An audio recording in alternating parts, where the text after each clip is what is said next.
నిరుద్యోగులపై BRS ముసలి కన్నీరు. మరి మీరు కారుస్తున్నారు ఏందండి? నిరుద్యోగుల వాళ్ళెందుకు ముసలి కన్నీరు కారుస్తారు శ్రీధర్ బాబు గారు? చెప్పండి.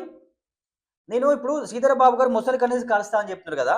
సో, ఇదే కరెక్ట్‌గా ఇదే నియోజకవర్గానికి ఏది మంత్రి నియోజకవర్గానికి సంబంధించిన అతని మీద పోటీ చేసే నారాయణ రెడ్డి, చల్లా నారాయణ రెడ్డి అనే వ్యక్తికి మన లైన్‌లో తీసుకునే ప్రయత్నం చేసాము. ఎందుకంటే ఇప్పుడు sir hello. Sir Narayana Reddy గారు నమస్కారం అండి. నమస్తే. నమస్తే. సార్ నేను రఘు మాట్లాడుతున్నా పిఆర్టీవీ తెలంగాణ న్యూస్ ఛానల్. ఇది మీరు లైవ్‌లో ఉన్నారు మార్నింగ్ న్యూస్‌లో. ఓకే. సార్ ఇప్పుడు మన మంత్రి దుద్దిల శ్రీధర్ బాబు గారు ఉన్నారు కదా!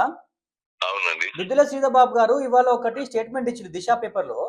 ఏమని? అదేంటంటే నిరుద్యోగులపై బీఆర్ఎస్ ముసలి కన్నీరు కారుస్తున్నదని చెప్తా ఉన్నారు. అప్పుడున్న బీఆర్ఎస్ ప్రభుత్వము కాంగ్రెస్ పార్టీ ముసలి కన్నీరు కారుస్తా ఉన్నది. రెచ్చగొడతా ఉన్నది నిరుద్యోగులని చెప్తా ఉన్నారు. హ్మ్. దీని మీద స్పందన ఏంటి సార్? అప్పుడు వాళ్ళు నిరుద్యోగులకు అన్యాయం చేశారు. ఓకే. ఎవరు? బీఆర్ఎస్ వాళ్ళు. ఓకే. వాళ్ళు ఒక నోటిఫికేషన్ ఇవ్వకుండా, జాబ్ క్యాలెండర్ తీయకుండా వాళ్ళు యువతను వాడుకొని వాళ్ళు మోసం చేసిండ్రు. ఓకే. వాళ్ళు నిరుద్యోగ యువతకు మేము ఉద్యోగాలు ఇప్పిస్తాము, మేము 2 లక్షల ఉద్యోగాలు ఇప్పిస్తామని చెప్పి శ్రీధర్ బాబు గారు మేనిఫెస్టోలో రాసి ఇప్పటికి 2 సంవత్సరాలైనా వాళ్ళకు ఉద్యోగాలు ఇవ్వకుండా వాళ్ళకు ఈ ముఖ్యంగా స్టూడెంట్స్ కూడా ఇలా చదువుకునే స్టూడెంట్స్ కి అప్పుడు ఏమన్నాడు ఎలక్షన్ల ముందు శ్రీధర్ బాబు గారు, ఎలక్షన్ల ప్రచారం లోపల ఇట్లా ఏటీఎం కార్డు తీసి 5 లక్షల రూపాయలు మీకు ఏటీఎం కార్డు లాగా పనిచేసే కార్డు ఇస్తే మీ పిల్లలు చదువుకోవచ్చు అంటే అందరు ఆశపడి 30% యువకులు ఓట్లేసిండ్రు. ఏది మీ నియోజకవర్గంలో కూడా చేసిందా సార్ ఇట్లనే? నియోజకవర్గంలో ఆయన ప్రచారం లోపలనే శ్రీధర్ బాబు గారు నేను మా ప్రభుత్వం అధికారంలోకి వస్తుంది రాగానే 5 లక్షల రూపాయల కార్డు ఇస్తాము విద్యార్థులకు చదువుకోవడానికి, తర్వాత స్కూటీలు ఇస్తామని చెప్పి ఆయన ఎలక్షన్ లో వాగ్దానం చేసిండు. ఆయనే మేనిఫెస్టో కమిటీ చైర్మన్. ఇవాళ ఒక్క ఉద్యోగం ఇవ్వలేదు. ఈ రోజు ఒకటి ఇంతెందుకు శ్రీధర్ బాబు గారి సొంత గ్రామం ధన్వాడ. ఆయన రాష్ట్రం సంగతి దేవుడెరుగు. సొంత ఊర్లోనే దాదాపుగా 60-70 మంది యువకులు 10th ఇంటర్మీడియట్ చదివి డిగ్రీలు చేసి ఖాళీగా తిరుగుతున్నారు. ఒక్కరు కూడా ఉద్యోగం ఇప్పించలే. ఆయన రాష్ట్రంలో ఎక్కడ ఇప్పించిండో దేవుడికి తెలుసు కానీ ఈవెన్ సొంత గ్రామంలో ఏం చేయలేదు. ఇలా కాటారం మండల కేంద్రంలో కావచ్చు, మంత్రి నియోజకవర్గంలో కావచ్చు, యువతను చాలా మందికి వాడుకొని ఎలక్షన్లలో మద్యం ఆశ చూపెట్టి వాడుకొని ఈ రోజు వాళ్ళందరినీ ఇట్లా కరివేపాకు లెక్క తీసేస్తే వాళ్ళందరూ పాపం స్విగ్గీలో, జుమోటాలో, తర్వాత క్యాబ్ డ్రైవర్లుగా అందరూ హైదరాబాద్, కరీంనగర్, వరంగల్ ప్రాంతంలో వేలాది మంది పని చేసుకొని జీవిస్తా ఉన్నారు. ఇవాళ ఒక్కరికి ఒక ఉద్యోగం పెట్టియలే. ఇవాళ సొంత ఊర్లోనే ఇంకా బయటి ప్రపంచం సంగతి ఎరుగుతుంది. ఆయన సొంత ఊరు ధన్వాడ, అక్కడనే ఒక ఉద్యోగం పెట్టియలేదు ఒక మనిషి, ఒక వ్యక్తి కూడా. మరి ఈ రాష్ట్రం సంగతి దేవుడు ఎరుగు. వాళ్ళు అధికారం కోసం అబద్ధాలు ఆడి మేనిఫెస్టో కమిటీ చైర్మన్ గా ఈయన ఉండి అన్ని రాసి 6 వాగ్దానాలు, 6 గ్యారంటీలు, 66 మోసాలు, 66 వాగ్దానాలు, 420 మోసాలు రచించిందే శ్రీధర్ బాబు గారు. ఇంకా ఆయన బీఆర్ఎస్ అని కూడా ఇది ఏం నడుస్తుందంటే ఈ రోజు జరుగుతున్న పరిస్థితి ఏంటంటే శ్రీధర్ బాబు గారు, ఈ కాంగ్రెస్ పార్టీ శ్రీధర్ బాబు గారు వాళ్ళని విమర్శించడం, వాళ్ళు వీళ్ళని విమర్శించడం, పబ్లిక్ మూడును డైవర్ట్ చేసే పాలిటిక్స్ చేస్తా ఉన్నారు తప్ప వీళ్ళు కేవలం ఓటు బ్యాంక్ రాజకీయాల కోసం ప్రజలను ఎట్లా చేస్తా ఉన్నారంటే కేవలం యంత్రాలుగా వాడుకుంటూ అప్పుడు ఎలక్షన్ టైం లోపల మద్యము డబ్బులు ఎర్రజూపి గెలుస్తా ఉన్నారు. ఇవాళ వీళ్ళు అక్రమంగా ఇచ్చేస్తా ఉన్నారు. ఒక్కరికి ఒక ఉద్యోగం ఇప్పించడం లేదు. వీళ్ళకి ఆ నైతిక హక్కు లేదు. శ్రీధర్ బాబు గారికి ఈ ఉద్యోగాలు ఇవ్వలేదు, వాళ్ళు ఇవ్వలేదు, మేము ఇస్తున్నాం అని చెప్పే నైతిక హక్కు లేదు. సరే ఇప్పుడు శ్రీధర్ బాబు గారు ఏమంటున్నారంటే ఇటు రాష్ట్రంలో వీళ్ళు రెచ్చగొడతా ఉన్నారు, అలాగే మమ్మల్ని ప్రశ్నించే బీజేపీ కూడా మరి కేంద్రంలో 3 కోట్లు 4 కోట్ల ఉద్యోగాలు ఇస్తా అని చెప్పి నరేంద్ర మోదీ గారు ఎక్కడ ఇచ్చిందని కూడా చెప్తా ఉన్నారు సార్. మరి మీ బీజేపీ మీద కూడా అంటా ఉన్నారు. ఇవాళ బీజేపీ నరేంద్ర మోడీ గారు ఇచ్చిన మాట తప్పడు అని భారతదేశ ప్రజలకే కాదు ప్రపంచ దేశంలో కూడా తెలుసు. ఇలా ప్రపంచ దేశాలలోనే ప్రపంచ పటంలోనే భారతదేశానికి ఒక గొప్ప గౌరవాన్ని తీసుకొచ్చిన వ్యక్తి. ఉద్యోగ కల్పనలు కావచ్చు, నేషనల్ హైవేస్ కావచ్చు, రైల్వే స్టేషన్స్ కావచ్చు, తర్వాత ఈ విమానయాన శాఖను గాని బ్రహ్మాండంగా చేసి ఇన్ఫ్రాస్ట్రక్చర్ డెవలప్ చేస్తా ఉన్నాడు. కొన్ని లక్షల అన్నదానికంటే ఎక్కువ ఉద్యోగాలను ప్రైవేట్ రంగంలో, ప్రభుత్వ రంగంలో కల్పించింది నరేంద్ర మోడీ గారు. వీళ్ళు కేవలం బదనాం చేసి ఉమ్, బతకడం కోసం ప్రయత్నం చేస్తున్నారు. ఉమ్, ఈసారి ప్రజలు స్పష్టంగానే ఆలోచిస్తా ఉన్నారు. ఉమ్, వీరు టిఆర్ఎస్ ప్రభుత్వం 10 సంవత్సరాలు చేసిన మోసాన్ని గమనించారు. ఉమ్, గతంలో కాంగ్రెస్ ప్రభుత్వం చేసిన మోసాన్ని గమనించి ఒకసారి మోసపోయింది. ఇప్పుడు 2 సంవత్సరాలు చూసిండ్రు. వచ్చేసారి ప్రజలు ఏమంటున్నారంటే, సామాన్య ప్రజానీకం ఉమ్, ఉమ్, ఏమంటున్నారంటే, ఈ రోజు ఉమ్, మనం టిఆర్ఎస్ మోసాన్ని చూసినాం, కాంగ్రెస్ మోసాన్ని చూసినాం. ఒక నీతి నిజాయితీ గల పార్టీ అంటే బీజేపీ పార్టీ. ఉమ్, అందులో నరేంద్ర మోడీ గారే ఉమ్, వాగ్దానాలు ఇవ్వకుండా ఉమ్, చెప్పని పనులు అనేకమైనటువంటి చేసి ఇవాళ భారతదేశ గౌరవాన్ని, ప్రజల జీవన విధానాన్ని ఉమ్, మెరుగుపరిచినటువంటి డిజిటల్ ఇండియాను, మేక్ ఇన్ ఇండియాను చేస్తున్నటువంటి నరేంద్ర మోడీ గారు ఉమ్, ఆధ్వర్యంలో ఖచ్చితంగా వచ్చేసారి బీజేపీ ప్రభుత్వం ఏర్పడుతుంది. ఉమ్. డబుల్ ఇంజన్ సర్కార్ ఉంటది. ప్రజలు సుభిక్షంగా ఉంటారు. సార్ ఇంకో విషయం ఏంటంటే సార్, ఇప్పుడు మంత్రి నియోజకవర్గంలో ఇప్పుడు ఈ దిద్దుల శ్రీధరబాబు ఎమ్మెల్యే గారు అవునా?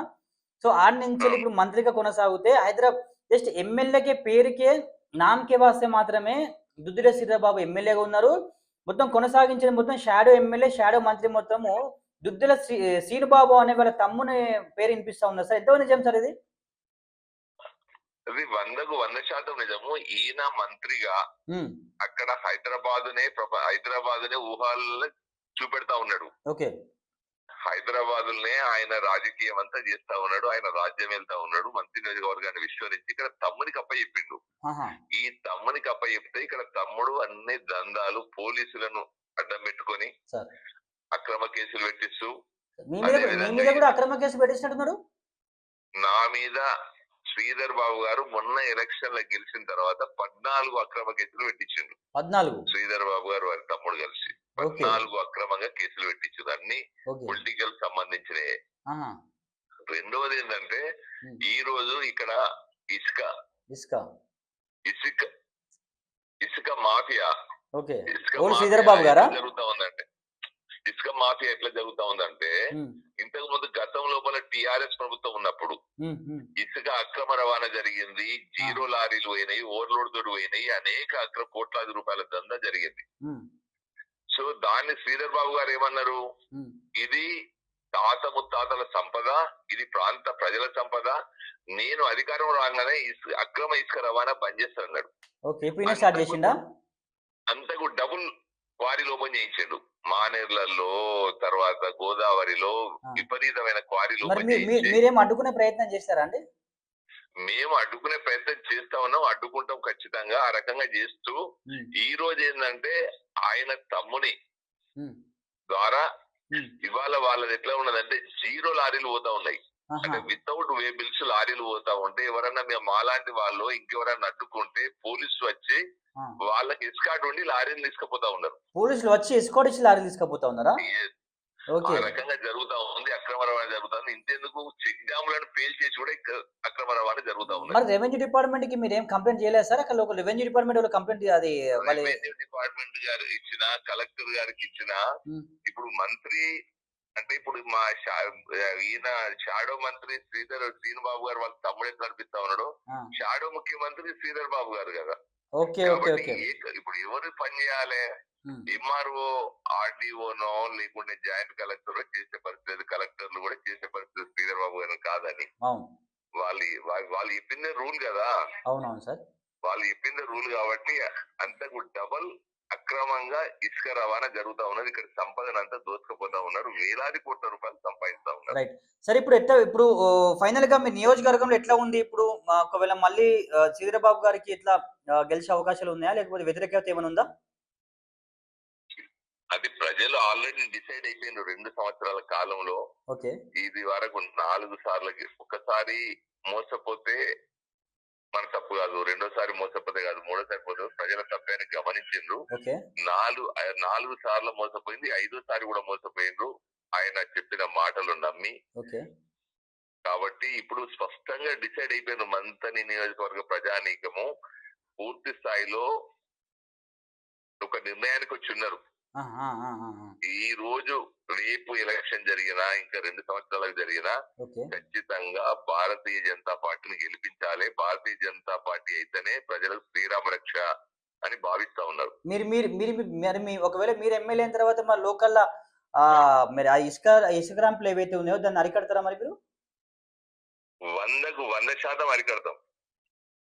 నాకు భగవంతుడు అవకాశం కల్పిస్తే, ప్రజల అవకాశం కల్పిస్తే ఖచ్చితంగా ఆ అక్రమ ఇసుక రవాణాను కంప్లీట్ గా బంద్ చేపించి, ఈ ఓవర్లోడ్ బంద్ చేపిస్తా, ఇసుక క్వారీలను బంద్ చేపించి ప్రజలను ఇవాళ వేలాది మంది ప్రాణాలు కోల్పోతే కేవలం శవాల మీద చనిపోయిన వాళ్ళకి 5 లక్షల రూపాయలు చేతులు అది టీఎస్ఎండి ద్వారా ఇప్పిస్తా ఉన్నారు. శవాలని పక్కకేస్తా ఉన్నారు. పోలీసులు వచ్చి లారీలను తీసుకుపోతా ఉన్నారు. ఇది జరుగుతున్న తంతు. అన్నిటిని అరికడతాం. ఇవాళ ఈ ప్రాంతంలో ఇంకొకటి నేను మీ ద్వారా నేను తెలంగాణ ప్రజలకు విజ్ఞప్తి చేస్తా ఉన్నా. ఈ మంత్రి శ్రీధర్ బాబు గారు ఈనాడు ఇండస్ట్రియల్ మినిస్టర్ గా ఉన్నాడు. అవును. ఐటీ మినిస్టర్ గా ఉన్నాడు. అవును. ఈ రోజు ఈ మంత్రి నియోజకవర్గంలో ఇంకోటి అసెంబ్లీ వ్యవహారాల శాఖ మంత్రి, అసెంబ్లీ వ్యవహారాల అవును, ఢిల్లీ మినిస్టర్ అన్నాడు. ఇంత ఉండి కూడా ఈ ప్రాంతంలో ఒక ఇండస్ట్రీని తీసుకురాలేకపోయింది. ఇవాళ వ్యవసాయం తప్ప ఎలాంటి ఆధారం లేదు. ఇప్పుడు ఈ అతివృష్టి వలన పత్తి రైతులు నష్టపోయిండ్రు, వరి నష్టపోయిండ్రు. ఇక్కడ వర్షాధారం తోటి ఈ 4 మండలాలు కాటారం, మాదేపూర్, మాముతారం, మలహర్, పలిమెల ఈ మండలాల ప్రజలకు సంబంధించి చినకాళేశ్వరం ప్రాజెక్టు స్వర్గీయ రాజశేఖర రెడ్డి గారిని అప్పుడు ప్రారంభిస్తే ఈ మంత్రి గారు ఇప్పటి కూడా దాన్ని కంప్లీట్ చేయలేదు. 16 సంవత్సరాలు అయితే ఉన్నది.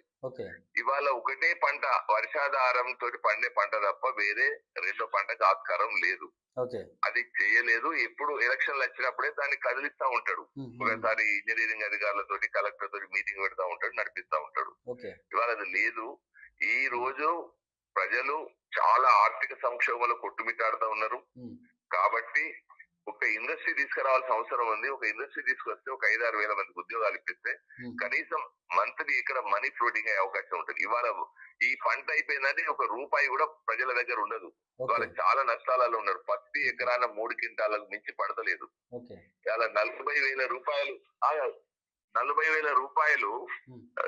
నుంచి 50,000 రూపాయలు పెట్టుబడి పెడితే 3 క్వింటాలు అంటే 3 ఏళ్ళ 21,000 రూపాయలు మాత్రమే వస్తా ఉన్నది. ఇది రైతుకి. అంటే ఆర్థికంగా చాలా నష్టపోయింది. వరి పంట నష్టపోయింది.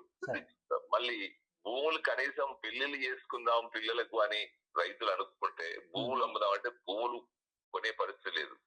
ఇలా ఆర్థిక సంక్షోభంలో కొట్టుమిట్టాడుతా ఉన్నారు. నేను ఈ నియోజకవర్గ ప్రజల తరఫున శ్రీధర్ బాబు గారికి నేను డిమాండ్ చేస్తా ఉన్నా, ఈ ప్రాంతంలో ఒక ఇండస్ట్రీ నెలకొల్పాలి. ఈ ఫారెస్ట్ ఏరియా, ఈ రిమోట్ ఏరియా అయినటువంటి ఈ కాటారం, మాదేపూర్, మాముతారం, మలహర్ మండలాలకు సంబంధించి ఇక్కడ ఒక ఇండస్ట్రీని, అదేవిధంగా మంత్రి ప్రాంతంలో ఒక ఇండస్ట్రీని నెలకొల్పాలని చెప్పి నేను డిమాండ్ చేస్తా ఉన్నా. అదే విధంగా ఐటీ మినిస్టర్, ఈయన ఐటీ మినిస్టర్ కాగానే ఇక్కడికి ఐటీ పరిశ్రమను తీసుకొచ్చినట్టుగా పెద్ద ఆర్భాటం చేసి మంతనిలో విద్యాధర్ అనే అడ్వకేట్ వాళ్ళ ఇంట్లో రెంట్కు తీసుకొని 5 తోటి ఆ ఐటీ ఈ కంపెనీ నడిపిస్తాం. ఓన్లీ 5 ఎంప్లాయీస్ తోటి 5తోనే ఐటీ కంపెనీ నడిపిస్తారు. దానికి పెద్ద ఆర్భాటము, ఓపెనింగ్, పేపర్లు, టీవీలు షోపుటప్ చేసి ఇక్కడ ఐటీ తీసుకొస్తున్నా ఐటీ మంత్రి అయిన తర్వాత మసా అని ఇక్కడి ఆ కాంగ్రెస్ పార్టీ కార్యకర్తలు దాన్ని పెద్ద ఎత్తున ప్రచారం చేసిండ్రు. ఈయన చెప్పుకున్నాడు. కానీ ఇప్పుడు 5 మాత్రం బ్రహ్మాండంగా నడుస్తా ఉన్నది. 5 ఉద్యోగస్తులతోటి ఐటీ కంపెనీ నడుస్తా ఉన్నది. ఇది మన శ్రీధర్ బాబు గారి రాజనీతి. ఇప్పటికైనా ఈ ప్రాంతంలో ఇది మంత్రి నియోజకవర్గం అంటే ఇవాళ ప్రపంచ దేశంలో భారతదేశంలో పేరువైనటువంటి నియోజకవర్గం. పివి నరసింహారావు గారు ఈ పరిపాలించినటువంటి ఈ నియోజకవర్గం. ప్రధానమంత్రి గారు ఇక్కడ నుంచి 4 సార్లు ఎమ్మెల్యేగా ముఖ్యమంత్రి అయినారు. అటువంటి నియోజకవర్గము మరి మంత్రపురి అంటే వేదాలకు నిలయమైనటువంటి మంతని, మరి మంతని నుంచి ప్రపంచ దేశాలలో ఒకప్పుడు గతంలోనే ఉద్యోగస్తులుగా చేరి ఐటీ కంపెనీలలో రకరకాలు చేసి మంత్రి ఖ్యాతిని గడించినటువంటి నియోజకవర్గాన్ని ఇప్పుడు కనుమరుగైపోతా ఉన్నది. ఆర్థిక సంక్షోభంలో పోతా ఉన్నది. ఇప్పటికైనా మీ ద్వారా నేను ఈ నియోజకవర్గ ప్రజల తరఫున డిమాండ్ చేస్తా ఉన్నా, ఇమ్మీడియట్ గా మంతని ప్రాంతంలో ఒకటి, అదే విధంగా ఈ కాటారం, ఈ మాముతారం, మాదేపూర్, మలహర్ 4 5 మండలాలకు సంబంధించి ఇక్కడ ఒక ఇండస్ట్రీ నెలకొల్పాలి. అక్కడ ఒక ఇండస్ట్రీ నెలకొల్పి కనీసం ఒక 10,000 మంది కన్నా కుటుంబాలకు ఉపాధి జరిగేటట్టు చేయాలని చెప్పి డిమాండ్ చేస్తా ఉన్నా. అదే విధంగా మరి సిద్దిపేటలో ఒక ఐటీ కంపెనీ నెలకొల్పిండ్రు, వరంగల్ నెలకొల్పింది. ఐటీ మినిస్టర్ కదా, ఈ అద్దె భవనంలో 5 పెట్టి నడిపించి దాన్ని ఐటీ కంపెనీ అంటా ఉన్నాడు. ఇక్కడ ఒక మంచి పెద్ద ఈ ఐటీ కంపెనీనే ఇక్కడ ఒక తీసుకొచ్చి బిల్డింగ్ కట్టి ఇక్కడ ఒక వ్యవస్థ ఏర్పాటు చేయాలని చెప్పి నేను డిమాండ్ చేస్తా ఉన్నా. థ్యాంక్ యూ నారాయణ రెడ్డి గారు. నమస్తే అండి. నమస్తే గారు. రైట్, ఇది మన నారాయణ రెడ్డి, చల్ల నారాయణ రెడ్డి అని ఇంత ముందుకు బీఆర్ఎస్ పార్టీకి సంబంధించిన సీనియర్ నాయకుడు. అలాగే బీఆర్ఎస్ పార్టీ గురించి తను ఎన్నో తన సొంత డబ్బులు పెట్టుకొని కేసీఆర్ కు హోమం చేయించడం కానీ పార్టీ గురించి అహోరాత్రులు కష్టపడే రోజులు కూడా ఉన్నాయి. పాపం మన నారాయణ రెడ్డి గారికి బీఆర్ఎస్ పార్టీ హ్యాండ్ ఇవ్వడుతుందని టికెట్ నిరాకరించడంతో మనస్తాపంలోని మేము స్వతంత్రంగా పోటీ చేద్దాం అనుకున్నాం, కానీ బీఎస్పీ తరఫున పోటీ చేసిండు. సరే, 3వ స్థానం నిలిచిండు. చూద్దాం మరి. చూసిందా చంద్రబాబు గారు, మీ నియోజకవర్గంలో మీకు రాజకీయ గురువు, మీకు రాజకీయాలు ఓనమాలు నేర్పిందే ఈయనే నారాయణ రెడ్డి. మీకు రాజకీయం ఎట్లా నేర్పాలని చెప్పిందే, మీ కుటుంబానికి రాజకీయం ఎట్లా నేర్పాలని చెప్పిందే చల్ల నారాయణ రెడ్డి గారు. రైట్.